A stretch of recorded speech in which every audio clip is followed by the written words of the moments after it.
So today I will talk about the Duveen Brothers and their activity in the field of decorative arts, a crucial aspect of their business, and especially on the way in which they came to monopolize really the international art market and establish themselves as the preeminent dealers for their entire generation. But we'll see also that they have a strong impact on dealers today. So this topic, which was the subject of my PhD and now a recent publication, started about 10 years ago, even more I think, 15 years ago. And it's really based on new interpretation and of unpublished archival materials of the Duveen archives that are mostly, the original are at the Getty Center, the Getty Research Institute, but a few copies are available, one at the Met, one in London at the Quarter, and one in Paris. So many dealers and experts and students have access to this, and actually everybody can have access to this material. There's a very, very large amount of archival and documents. And it took me a good 5 years to actually figure out and understand how to process and understand and reconstruct a story based on these archives. So I will probably start by giving a brief introduction to the firm of Duveen Brothers. So in the 1860s, Joël Duveen was a young Jew of Dutch origin, and he established himself as a dealer of porcelain, antique furniture, and other bric-a-brac in the English city of Hull. By the 1870s, he was successful enough to send his younger brother, Henry Duveen, who was at the time just 20 years old, and he sent him to the United States to study the commercial opportunities in that country. Henry first arrived in Boston, but very quickly he sailed to New York, and he arrived in New York in 1877, where he really began dealing with furniture and silver, ceramic, tapestries, and so on. In 1879, Joël Duveen moved, so the other brother, moved from Hull to London. And then London was really the capital of the art market. And in just a few years, and we don't really know how, but he became one of the biggest dealer of his generation. And the two brothers became so influential as antique dealer that they really monopolized that market. In 1890, they joined forces together, so in New York and in London, and Joël was primarily in charge of the London gallery, while Henry was responsible for the New York branch. Joël Duveen's son, Joseph Duveen, the future Baron of Middlebank, started working at the firm around 1887 at age 18. And by 1906, 1907, he became the chief decision maker. Upon his father's death in 1908, Joseph directed the firm with his uncle Henry. And when his uncle Henry died in 1919, Joseph became the solo director of the firm, managing Duveen Brothers, which included at that time galleries in London, in New York, that's a gallery, and in New York, London, and Paris. So between 1880 and 1940, from the establishment of the Duveen in London and Henry's in New York, and the death of Joseph Duveen in 1939, the Duveens transformed the international art market and influenced American artistic and cultural life. As ambitious antique dealers, they not only imported a massive quantity of art, often of the greatest importance to the United States, but also presented themselves as authorities on matters of authenticity and attribution. They initiated an entire generation of Americans into the investment opportunities and connoisseurship of antiques. their charismatic personalities and professionalism allow them to gain the confidence of such powerful collectors as J.P. Morgan, Henry Clay Frick, the Huntington Widener, to name just a few. The Duveens were the most prosperous, but also the most aggressive antique dealers of the time. But in a very interesting way, they did not rediscover artists or a period or categories of objects. The art in which they specialized was not uncommon to the European art market, but had actually already been studied and collected by generations of collectors, and have been the stock of dealers also for a long, long time. The arts that they specialized were indeed already in the galleries of the best museum in Europe, at the South Kensington Museum, now the V&A, or at the Louvre. And they have been also very much studied by an art historian and curator. In this way, the Duveens were in a way not very original when they chose to focus on Chinese porcelain from the Kenshi period, so that became one of their very important specialty. French 18th century furniture and decorative arts, medieval furniture, decorative arts also in tapestries, Italian maiolica, as you can see, Limoges enamel. So if they already sold and specialized in things that were already known and collected and in the market, they didn't rediscover anything. Their true genius laid in the audacity of importing this object into the United States, anticipating the market potential and creating a clientele on this side of the Atlantic. So for us, it's kind of not completely easy to imagine that, but all of these objects at the time of the Duveen in the late 1880s, the original were not really accessible in America. They were just, it was before the Met exists really, and other museum. So some collectors specialized, but it was really the beginning. And no really European dealers were here in America selling such things. So the Duveen's talent was, in a way, the manipulation of the social ambition of American high society, member of which become the source of their wealth and reputation.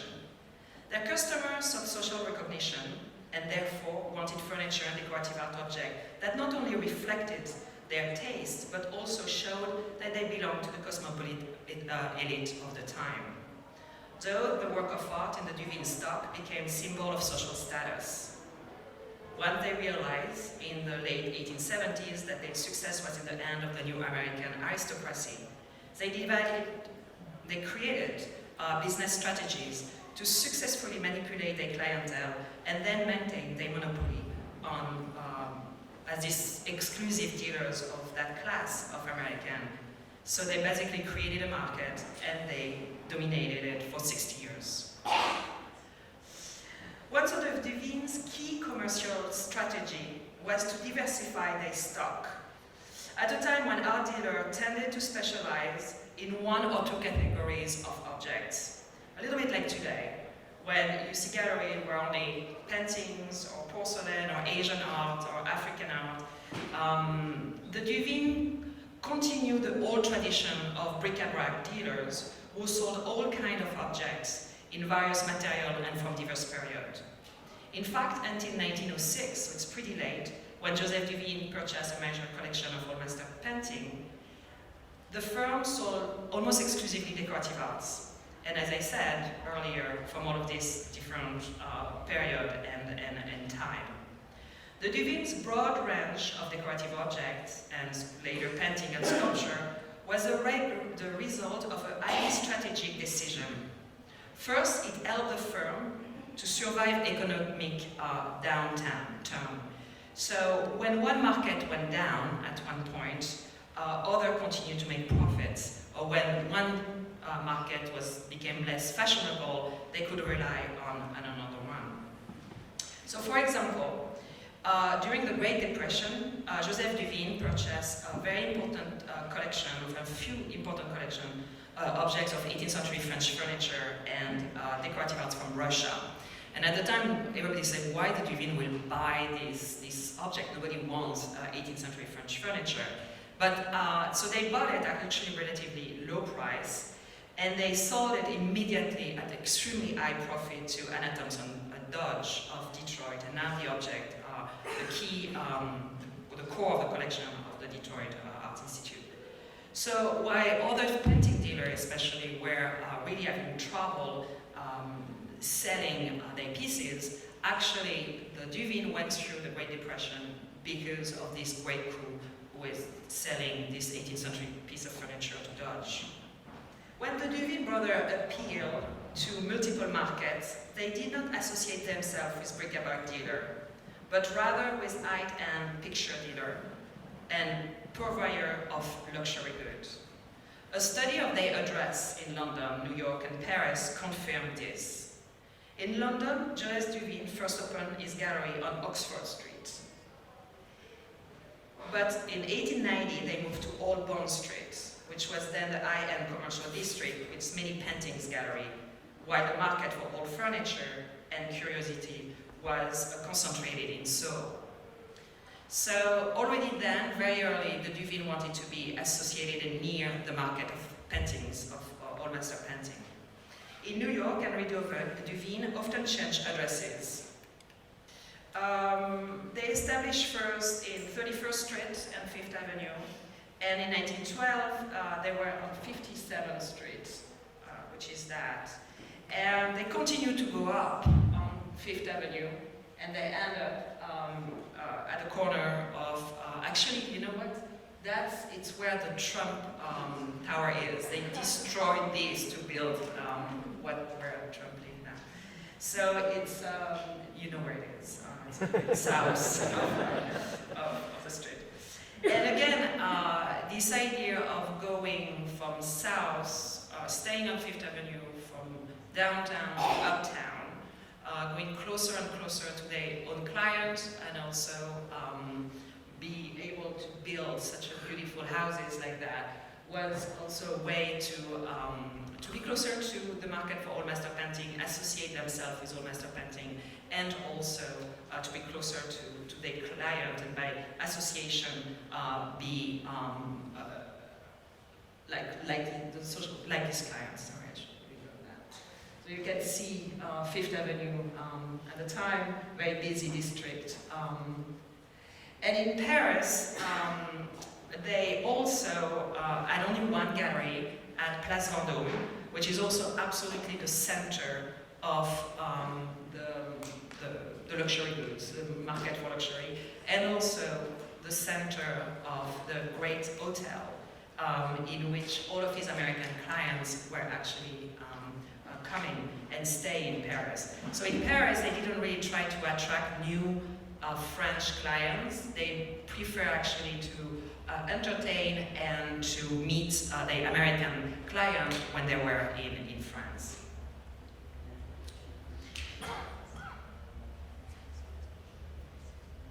Because of the location of where they were sold, the old furniture, porcelain, tapestry, and other decorative arts, they stock gradually become an object of luxury, requisite to enter a certain social sphere status and that they didn't have before. So before, this object was just furniture, was just bric-a-brac, and suddenly, thanks to the Duveen and where they were sold and how they were sold, they started to become and to gain another status. And this idea of kind of changing almost the status of this object, because the object remained the same, was also reinforced by the display of the works of art inside the Duveen galleries. Here again, the Duveens follow a model created by painting dealers and the luxury market to present objects to their best advantage, as precious and costly pieces. The objects were placed on pedestal and in vitrine, designed especially for their gallery. And skylight, you can see the kind of interiors inside the Duveen. And skylights were installed on the top floor so that porcelain could be examined in natural light. The galleries were included, also included a few salons in which clients could be received. As early as the 1890s, you can see what we would call today a period room. And again, it's a kind of rooms that you are very familiar now because it looks like the Met or the dealers when you go to see some galleries, but at the time it was extremely modern to have that. As early as 1890, the furniture and decorative art objects were displayed in this kind of period room that provide a context for the object, as well as an example of how they could be installed in a client's home. Beginning around 1900, the Duveen Gallery resembled the beautiful residence of an art amateur or of their client, rather than actually a place where you sell objects. And a French art critic in 1923 called the Duveen Galleries an art studio, where work was studied and could be admired, and where any allusion to business has disappeared. And that is, again, something that was pretty powerful at the time as a strategy.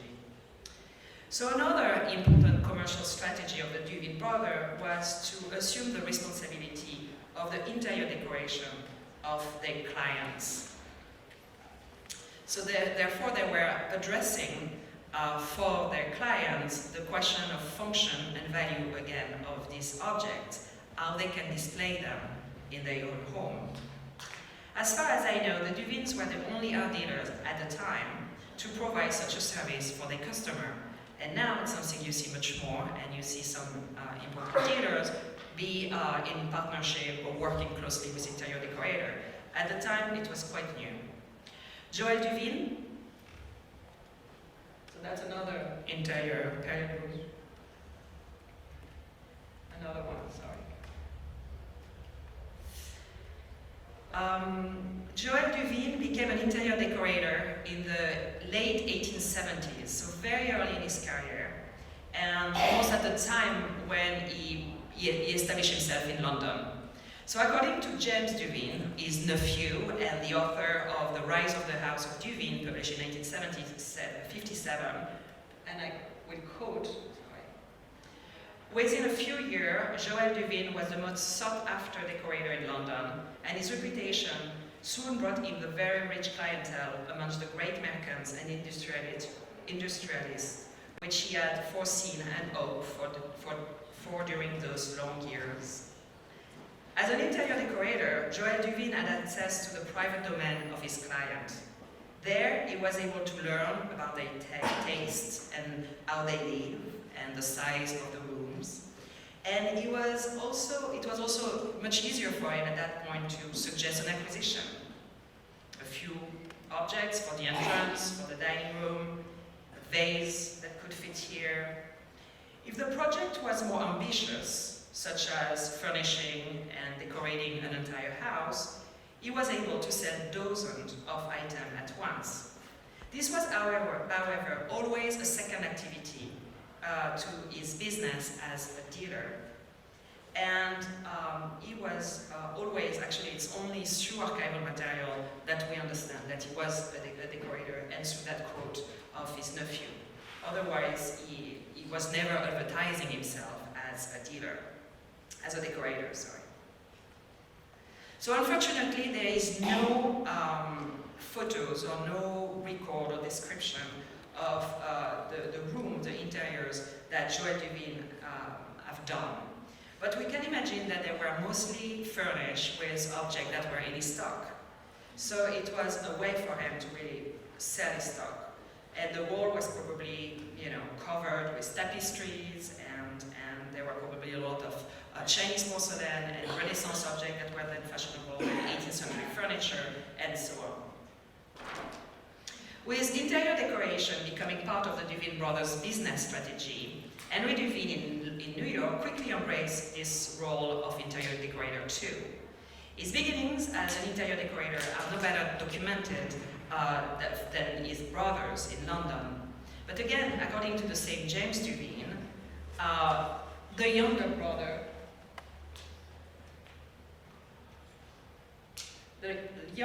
brother Henry was also doing decoration.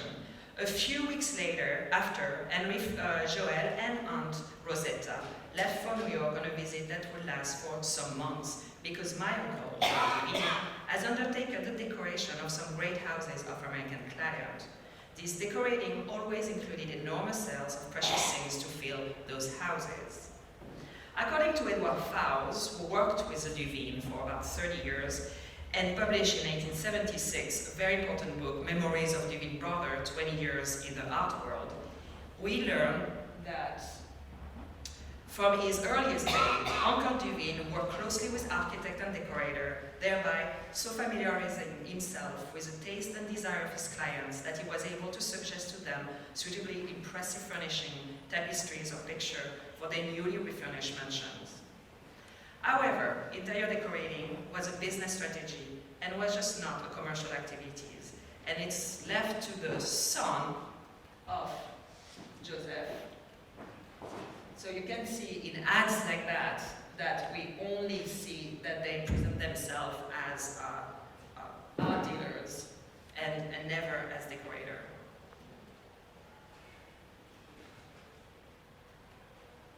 Again, Duveen Brothers, painting, Jeddah, but definitely not. The role of Joël and so their role were a little bit like Elsie de Volve, that you all know well. And she said at one point, I'm going in now for interior decoration, by that I mean supplying object d'art and giving advice regarding the decoration of their house to wealthy persons who do not have the time, inclination, or culture to do such work for themselves. So they really came as a tastemaker, helping, organizing, and putting together works of art in an interior. But for the role of change completely, of course, when Joseph Duveen became a little bit. So that is a kind of role that's the interior of JP Morgan in London, and you can see that is an interior that Henry Duveen did for Morgan. And you can see very well some of the 18th century furniture, the porcelain, some sculpture, the kind of a period room, not very completely unlikely the period room that we saw in the galleries of Duveen. Around 1906, when Joseph Duveen took over the management of Duveen Brothers, everything changed. Not only did he refocused the activities of the firm on all master paintings with the success that we know, he also redefined the Duveen Brothers' role in arranging interiors, in addition to selling objects and publicizing them in the press. There are explicit articles in this effect.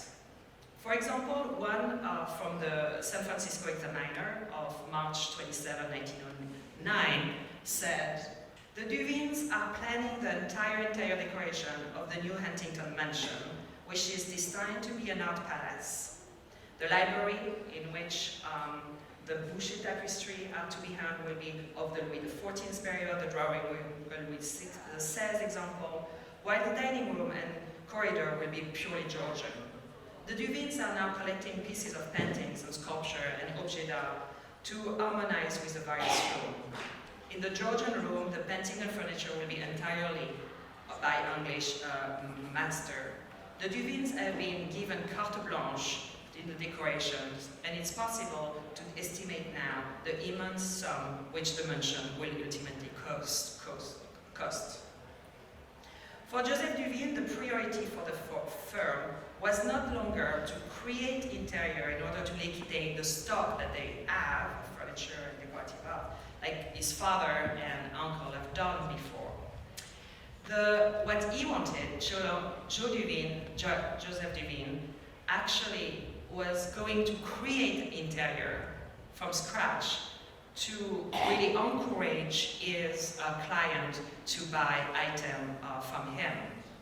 So, and by doing that, the interior of his clients really became an extension of his own galleries in London, New York, and Paris. And a wonderful example of Joseph Duveen's strategy is the Fragonard room at the Frick Collection. 1929 picture, and like here it's as you know it. Enrique Frick purchased the Fragonard panels from Duveen in 1915 from the very, very large sum of $1,125,000. But it was exactly the price that Duveen bought them. So he didn't make any margin by selling that to Frick. Joseph Duveen had initially considered asking the British interior decorator Charles Allen to create the Fragonard room, since Allen was already decorating the first floor of Frick's residence. This idea, however, displeased Frick, who insisted that the room be made in France by Frenchmen, and what he called in the pure French style. With Frick's concern in mind, Duveen turned to the Parisian Auguste Decour,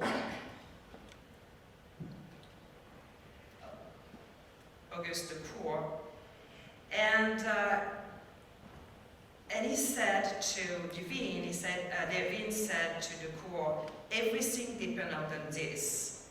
For we repeat, if room wonderful success, our business next year with Maurice, the firm's code name for Frick, will be fabulous. So Decour, at the head of one of the greatest interior decorating firms of France, designed and created the wood panels and the frame for the Fragonard panel. He also participated with Allen and Duveen in the decision of the choice for the fireplace, for the chandelier, for every single details. Allen was the link between Decour, Duveen, and Frick, but behind the scene, it was really Duveen who orchestrated everything, gave his opinion on everything, checked every drawing and every model, and made many, many decisions about the final look of the room. Duveen's goal for the Fragonard room at Enrique Frick's residence was twofold. No doubt he wished to create a setting where the Fragonard panel would be seen to their best advantage, but also having been unable to convince Frick to pay more for the panel that he had paid for, he hoped to be able to sell him a lot of objects and make money out of these sales. Archival documents show that Duveen insisting on positioning the painting a few inches higher on the wall than Decour recommended. And that, it's very clear in this picture, is because he was providing Duveen enough space to be able to put furniture just below the panels. So really Duveen's goal was to try to put a lot of furniture in this room. And he has also an ambitious project for the mantelpiece that he actually enlarged and made it stronger so he can support the bust of the Comtesse de Carla by Houdon that you see here, and flanked by two candelabra that were at the time attributed to Pierre Gaultier. And this is really an original Duveen display where you have every single surfaces packed, but used to display work of art that come from the stock of Duveen. And of course, the Fragonard room was a great success for Duveen. Eventually, in June 1916, Frick purchased most of the furniture and objets d'art that the dealer had placed in the house and in the room. So Frick never really asked for this object. He just come home and basically saw them. And the room was so beautiful that he just was enchanted, and Duveen sent the bill. And he also, so he spent, and you need to imagine that you need to multiply this number, but at least 9 to 12, depending on where we are now with our dollars. But he added about $5 million in 1 year to the $3 million that he already spent in 1915. So in that way, en bloc, you have 37 Limoges enamels, 16th century enamel, 50 pieces of French Renaissance furniture, 48 Italian Renaissance bronzes that came into the collection. And you can see the bronzes here displayed in the library. So Joseph Duveen employed a similar strategy at a newly built residence of other clients, including White Manch Hall, So we use a very similar strategy at White Marsh Hall, the stately home outside Philadelphia, designed by Horace Trumbauer, and built between 1916 and 21 for the financier Edward Stotesbury, who was the second man after with J.P. Morgan. He works with J.P. Morgan, and he also worked at the home of the Huntington, as you can see here, and he also was very close of Eleanor Hamilton Rice, and worked in a New York apartment at 901 Fifth Avenue, and also worked at Rose Terrace, the house of Anna Thompson Dodge mentioned earlier, just outside Detroit. So this interior attested of the existence of a Duveen style, distinct from other styles then in vogue in the United States. For proof, you can just compare the dining room of Henry Clay Frick on your left, created around 1914, and the dining room at White Marsh Hall, finished in 1919. Or look at the great salon of Miramar on your left, the summer residence of Eleanor Hamilton Rice, created in 1913-14, and the Grand Salon at Rose Terrace on the other side. Duveen's interior reflects a certain period and a stylistic unity run through them. A specific historical style, like Georgian or Louis XVI, was applied to the rooms, from the wood paneling to the door, the windows, the fireplace, lighting, furniture, and objets d'art.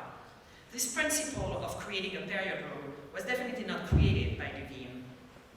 He belonged to this generation of architect and interior decorator who wished to simplify the eclecticism and the confusion, I want to say, of the interiors that precede really the Gilded Age.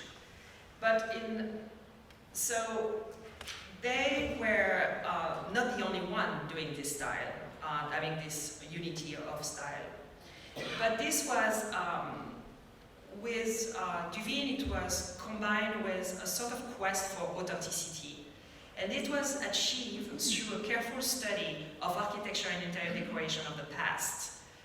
So it was not a pseudo-historical interpretation like the 19th century, but it was really a desire, at least an intent, to create authentic period room, and they achieved that by using original paneling, fireplace, flooring, and other elements that they incorporated. But the key factor in the insistence for authenticity was to entrust the realization of this interior to craftsmen who had been studying these interiors and also have been following and trained with this same technique, very traditional. And that for Duveen, it was extremely important, and for the Duveen's clients too.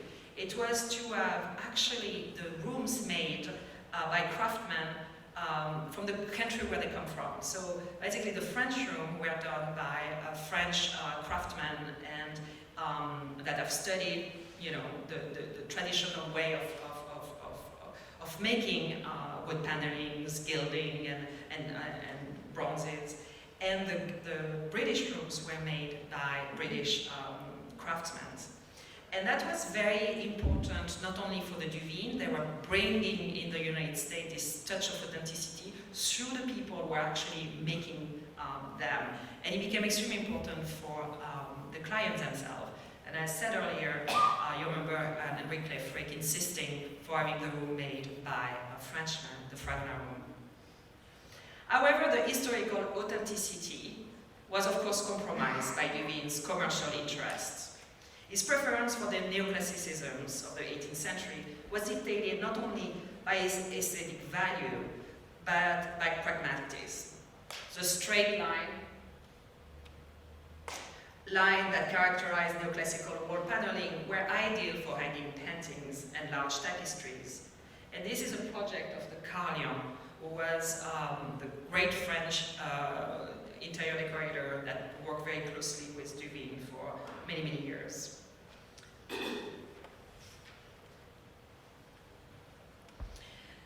So now the other element to the unity of style, the use of French or British craftsmen, the search for authenticity.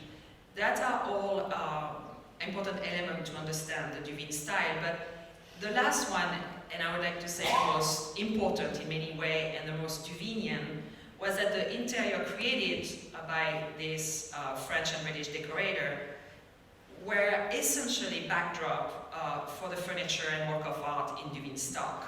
So this interior created by Duveens were actually designed and creating around a collection of work of art. So even if the clients at the beginning were not so much into interior decoration, or like actually almost like Frick. I mean, Frick was a painting, a collector of painting. They quickly, with the hand of Duveen and his strategy and of how manipulating their taste and creating this interior, they very quickly became very important collectors of decorative arts. As principal consequence of the role of the Duveen Brothers as interior decorator was that the lucrativeness of the business enabled them to systematically refine the quality of their stock and selling more and always keeping the large, the quality higher and higher. So in the decorative arts, the Duveen Brothers, you can see this interior that I very neoclassical to really be able to display tapestry, furniture. And at one point, when you start seeing them, you don't really know where they are because they kind of all look the same. In the decorative arts, the Duveen Brothers acquisition were also strategic and intimately tied to the body of object already in circulation among collectors. So unlike the old master paintings they acquire from private collection, the decorative arts objects were actually already on the market. So they mostly acquire objects at auctions or from other antique dealers. And because Joseph Duveen was very ambitious and always extremely impatient, he also bought a lot of collection en bloc. And he became actually famous, and you can see that is the back of covers of the year's art, to purchase en bloc collection. Because they also have the financial power to come and offer a very, very large amounts of money to private collector. They bought the Cannes collection, so this collection en bloc, we can mention the Rodolphe and Maurice Cannes collection acquired in 1907 and 1908. They also acquire hundreds and hundreds of objects from J.P. Morgan when J.P. Morgan died in 1913. So the Duveens also, interestingly, formed primarily their stock in Europe, which is not completely surprising. And the very rare acquisition that they made in the United States were for actually Chinese porcelain. And they were very active at auctions in the 1880s in New York, acquiring Chinese porcelain. And starting also early in the 1890s, the Duveen usually pay extremely high price for the decorative arts object that they acquire. And they love acquiring at auction because it was at auctions that the prices was known and published in newspaper. So they kind of always create a record so they could sell more.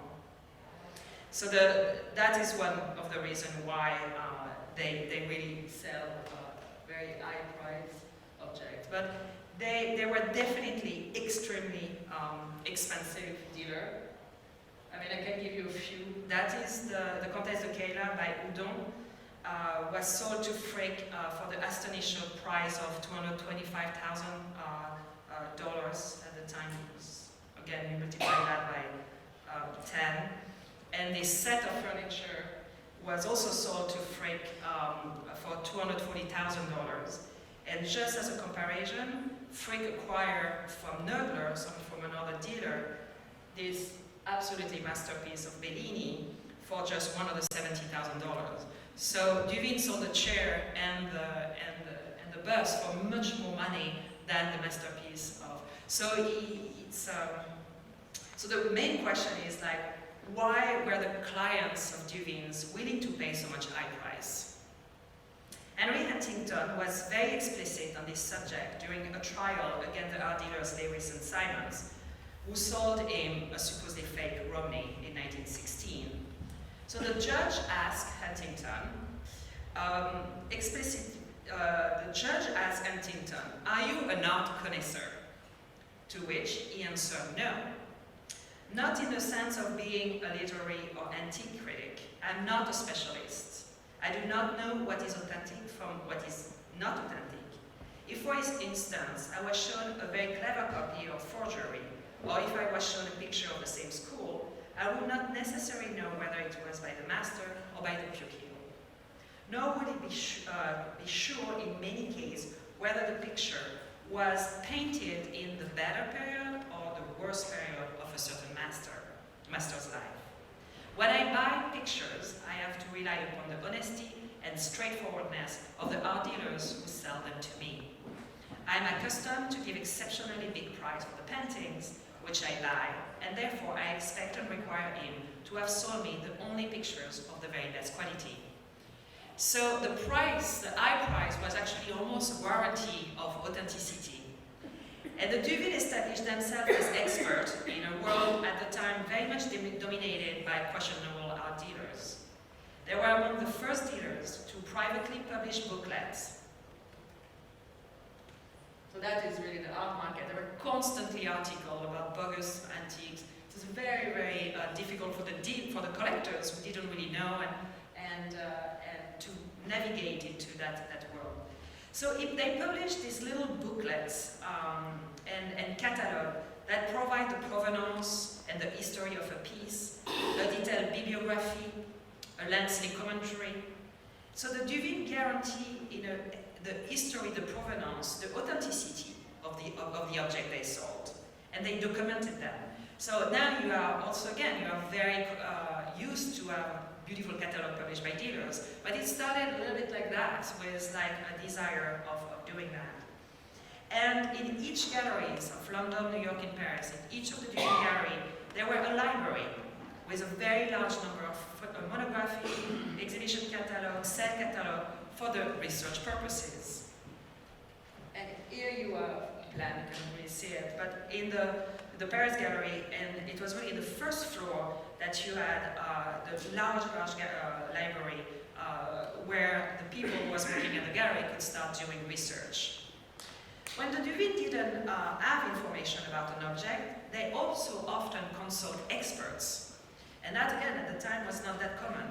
They were willing to pay them very high fees for advice on a purchase or for a written authentication. So the association between Joseph Duveen and Bernard Berenson is very well known. In 1912, Berenson signed a contract with Duveen in which he agreed to appraise and give a certificate of authentication for the Italian Renaissance paintings acquired by Duveen, against a high fee of 25% of the selling price. So he's getting paid for the selling price, which I think it's reversed now. It's the buying price. Berenson was not the only art critic and historian to work with the Duveen. William von Bode, the director of the Bode Museum in Berlin, was constantly contacted by the Duveen to help them with the authentication of sculpture. William Valentiner, who studied at the Met and after became director of the Detroit Art Institute and also at LACMA, and also played a very important role at the Getty, was also constantly in contact with the Duveen to give written authentication. So to come back to the question of why the Duveen's clients were willing to pay high price, not only was their stock marked as object of luxury, essential element of taste and beautifully presented in their lavish gallery, these objects were also subject of study, discussed and catalogued by esteemed experts. They were basically transformed from a bric-a-brac object that you can find in another dealers with dust and not in good condition, to really a work of art worthy of a study. And that is really where they could hope to bring the price and ask for much higher price. So did the Duveen sell fakes? I know that's usually some people ask me that. And I would say that they probably did, like many collector and curator and director of museum are doing, because there's constantly scandal about fakes. Right now, one in Paris about old master paintings and furniture that were sold to Versailles as fake. So, but I don't think so. I don't think that the Duveen commissioned fakes. So they made mistake, and we know very well. I may have a picture. Yeah, that they sold this Renaissance jewelry. This object as Renaissance objects to the Widener, and they enter as such a national gallery. And it's only in the 1990s that the curator and conservator realized that they were actually made by Alfred André, and now they are labeled 19th century by Alfred André in the galleries of the National Gallery. It's a mistake. They didn't commission these fakes. They were just acquired them, and they didn't have the knowledge to be able to recognize that they were not authentic. So I think it was much more important for them, in a way, to mark themselves as straightforward, to come back to the term used by Huntington, dealers, than being in the bogus market. That's my position on that subject. It's a little bit more tricky for the furniture. At the Met, it's a large set of several chairs, and Duveen purchased, I think, 7 chairs on it. When they were sold to press, 2, a little settee, and another armchair reappear. So they kind of make it, they enlarge the set, if you want, and they have all of the gilding redone, and they find a similar silk, 18th century silk, that they add on that. So for the owner and the buyer, Samuel Kress, and the first generation of curator at the Met didn't see that 2 were actually modern. They are displayed like that at the Met, and it's very recently actually that they were, just when you start looking and studying them, that you notice that 2 are not good.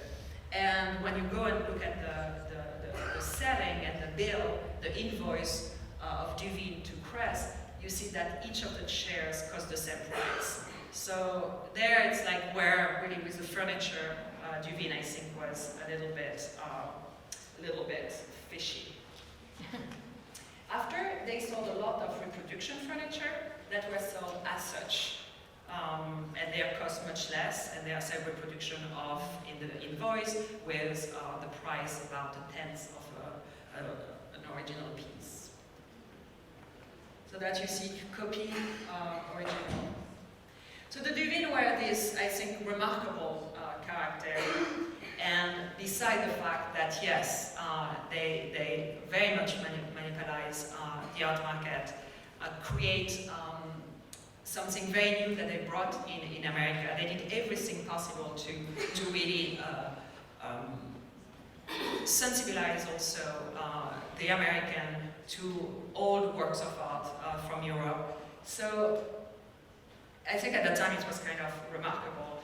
And André Carlion, one of the decorators that worked very closely with Duveen, said at one point, he said, not only French art, but all interior decoration in America was influenced by this extraordinary man, Joseph Duveen, who's so very large and very wide.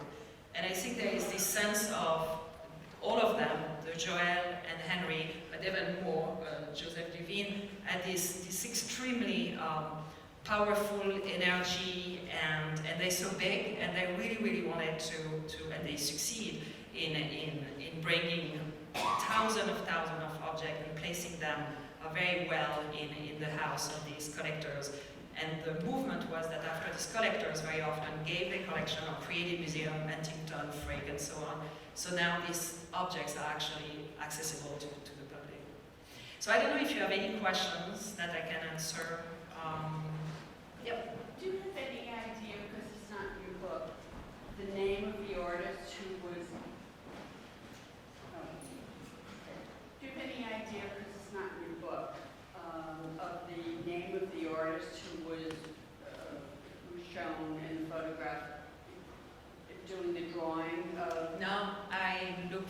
I have no idea.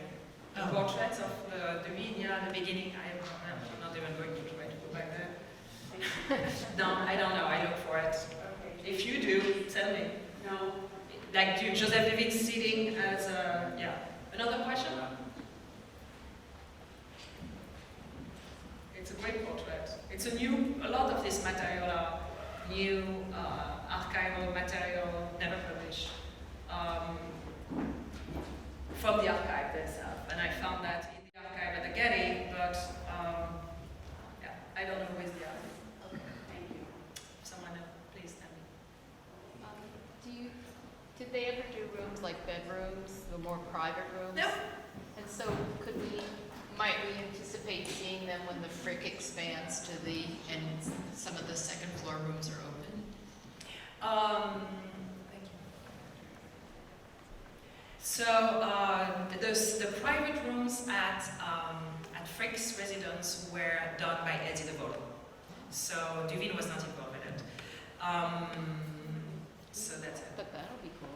The boudoir, which is the boucher room now in the first floor, yeah, was upstairs and was brought downstairs in the 30s, and that was Duveen and Frick and Carlion, but not, the private. Now they worked a lot at the private rooms at White Marsh Hall, Huntington, Widener, Gould, Rockefeller. They did the interiors with the big bed, the blue bed at the Met that was in the Gould room. So there too, it's same. They try to. I should probably, but sometimes I like showing the same type of rooms to see how actually similarly the rooms are. But yeah, better.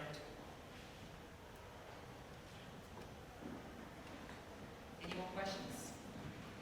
Thank you for looking.